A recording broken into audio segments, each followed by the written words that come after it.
Fue en las primeras horas del 3 de enero de 2026.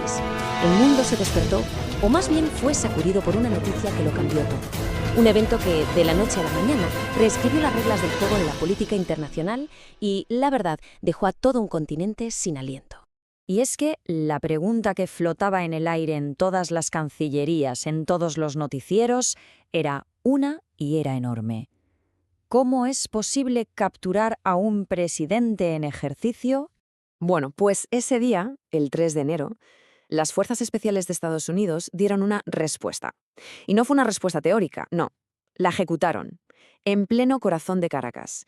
Vamos a ver cómo ocurrió todo esto porque es algo que no se había visto nunca. Aquí empieza la historia del resultado. Un presidente bajo custodia. Y esto hay que subrayarlo. Estamos hablando del arresto de un jefe de Estado en activo, algo sin precedentes en la historia reciente de América Latina. Y los detalles, los detalles son de película. Imagínense la escena. 2:01 de la madrugada, hora local. La Delta Force de Estados Unidos, una de sus unidades de élite, entra en Fuerte Tiuna. Y ojo, que Fuerte Tiuna no es un lugar cualquiera.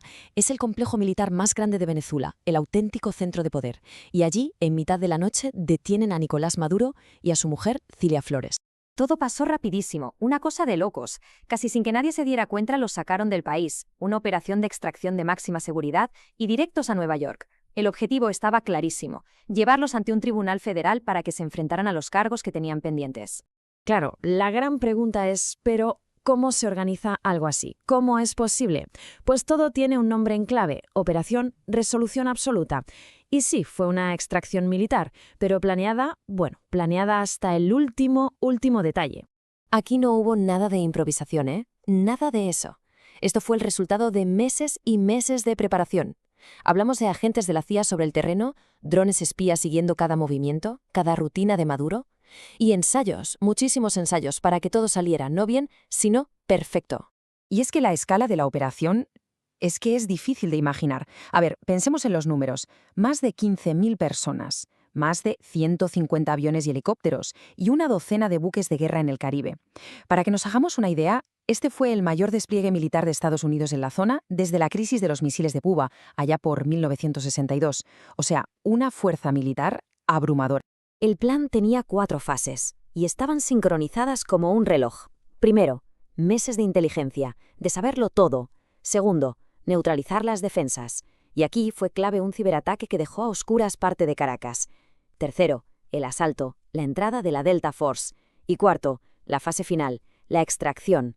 Todo, de principio a fin, en 2 horas y 20 minutos. Una auténtica precisión quirúrgica. Hay una frase del general Dan Kane, el que estaba al mando de todo esto, que lo resume a la perfección.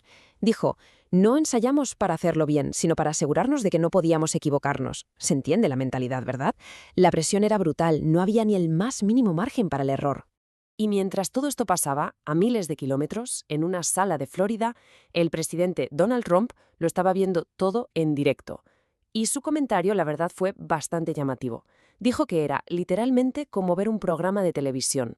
Vale, pero ¿cómo se llega hasta aquí? Porque una operación así no se decide de un día para otro, está claro. Para entenderlo, hay que echar la vista atrás y ver cuál fue el camino que llevó a este asalto en Caracas, cuáles fueron las tensiones que lo provocaron. Si miramos el año anterior, la escalada de tensión es evidente. Todo arranca en enero de 2025. Maduro asume un tercer mandato, muy disputado, que Estados Unidos decide no reconocer. A partir de ahí, la cosa va más. Sube la recompensa por su captura. Y para diciembre, el Pentágono ya tiene el ok. Lo que pasó en enero fue básicamente la culminación de todo un año de tensiones. Y un factor que no se puede pasar por alto es el dinero. $50 millones. Esa fue la recompensa que puso sobre la mesa el Departamento de Estado. Y claro, 50 millones no es una cifra simbólica, para nada. Es una declaración de intenciones en toda regla, una muestra de hasta dónde estaban dispuestos a llegar. Pero ¿con qué justificación legal se hace algo así? Bueno, pues Estados Unidos no se basó solo en acusaciones políticas, sino en cargos penales muy graves. Hablamos de conspiración narcoterrorista, de conspiración para importar cocaína, de violaciones de derechos humanos, y todo ello vinculándolo directamente con el llamado Cartel de los Soles, ese grupo de altos cargos venezolanos supuestamente metidos en el narcotráfico. Como es lógico, la noticia de la captura de Maduro causó una onda expansiva brutal e inmediata. El mundo se partió en dos, y las reacciones se notaron al instante, tanto en los despachos de los líderes mundiales como a pie de calle en la propia Caracas. De consenso internacional, nada de nada. Por un lado tenías a los aliados de Venezuela, Rusia, Cuba, Brasil, que lo llamaron un ataque imperialista, y por el otro a la diáspora venezolana celebrando en las calles de ciudades de todo el mundo que lo veían como un acto de justicia. O sea, una división total, un reflejo de la geopolítica del momento. Pero claro, en Caracas el ambiente era otro, muy distinto. Para la gente de a pie fue una mañana de miedo, de no saber qué pasaba, con olor a pólvora en el aire y las calles vacías. El gobierno, que quedaba mientras, declaró la emergencia nacional, condenó lo que llamaron agresión militar, y la vicepresidenta incluso pidió una prueba de vida de Maduro.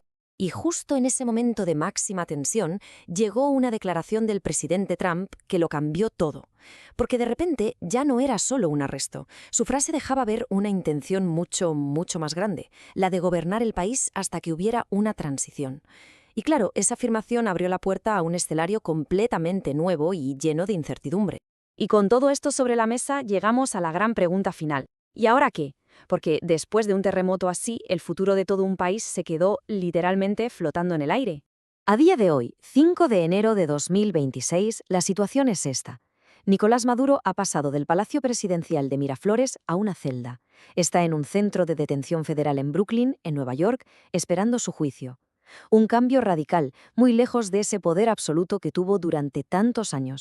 Y el plan de Estados Unidos para Venezuela no se quedaba en la captura, ni mucho menos. Lo que han dicho es que quieren instalar un gobierno de transición, abrir la puerta a las petroleras estadounidenses, invertir miles de millones en la infraestructura del país y, según sus propias palabras, empezar a generar dinero para el país. Militarmente, la operación fue un éxito, de eso no hay duda. Pero deja en el aire una pregunta fundamental que va mucho más allá de Venezuela y que va a marcar el futuro de toda la región. Con el presidente del país en una cárcel de Estados Unidos, ¿quién gobierna ahora Venezuela?